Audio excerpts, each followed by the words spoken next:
వైఎస్ఆర్సీపీ ఎమ్మెల్యేలకే ఎందుకు ఇలా జరుగుతోంది? జలీల్ ఖాన్ వైఎస్ఆర్సీపీ ఎమ్మెల్యే, ఎస్వి మోహన్ రెడ్డి వైఎస్ఆర్సీపీ ఎమ్మెల్యే 2014 ఎన్నికల్లో వైఎస్ఆర్సీపీ నుంచి గెలిచారు గనుక ఇప్పటికీ వీరిని వైఎస్ఆర్సీపీకి చెందిన ప్రజాప్రతినిధులుగానే భావించాలి. సాంకేతికంగా ఈ ఇద్దరు వైఎస్ఆర్సీపీకి చెందిన ఎమ్మెల్యేలే. టీడీపీలో చేరారు గనుక తెలుగుదేశం పార్టీ నేతలవుతారేమో గాని ప్రజాప్రతినిధులుగా వీరికి ప్రాతినిధ్యం దక్కుతోన్నది వైఎస్ఆర్సీపీ జెండా కారణంగానే. ఇక అసలు విషయం ఏమిటంటే, అటు జలీల్ ఖాన్ బీకాంలో ఫిజిక్స్ ఉందని వ్యాఖ్యానించి సోషల్ మీడియాలో ట్రెండింగ్ అయితే, ఎస్వి మోహన్ రెడ్డి ఏకంగా డిగ్రీలోకి సిఈసిని తీసుకొచ్చేశారు. అసలు ఇంటర్మీడియట్లో సిఈసి ఉండేది కాదు గనక డిగ్రీలోకి వచ్చాక సిఈసి చేశానన్నారు. ఎంపీసీ ఎంపీటీసీ లేవంటూ ఏవేవో మాట్లాడేసి వార్తల్లోకి ఎక్కారు ఎస్వి మోహన్ రెడ్డి.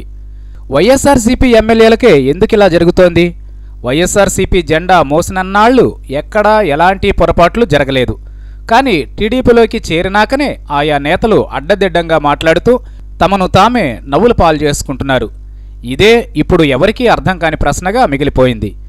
పార్టీ మారడంతోనే నేతలు తామేం మాట్లాడుతున్నారో తెలియని స్థితిలోకి వెళ్ళిపోయారనుకోవాలా? ఏమో మరి, అలాగే అనుకోవాల్సి వస్తోంది. జలీల్ ఖాన్ వ్యవహారం అయితే దేశవ్యాప్తంగా చర్చనీయాంశమైంది.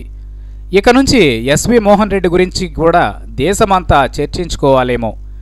ఏదో పబ్లిసిటీ కోసం అలా అన్నానని, అలా అనబట్టే అంతా తన గురించి మాట్లాడుకుంటున్నారని చేసిన పొరపాటుకి కవరింగ్ ఇచ్చుకున్నారు జలీల్ ఖాన్. ఇకపై ఎస్వి మోహన్ రెడ్డి కూడా అదే చేయాలేమో.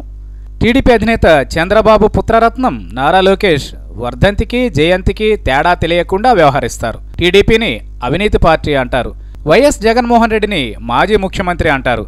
ఇదంతా చంద్రబాబు మార్క్ ట్రైనింగ్కి పరాకాష్ఠగా భావించాల్సి ఉంటుంది.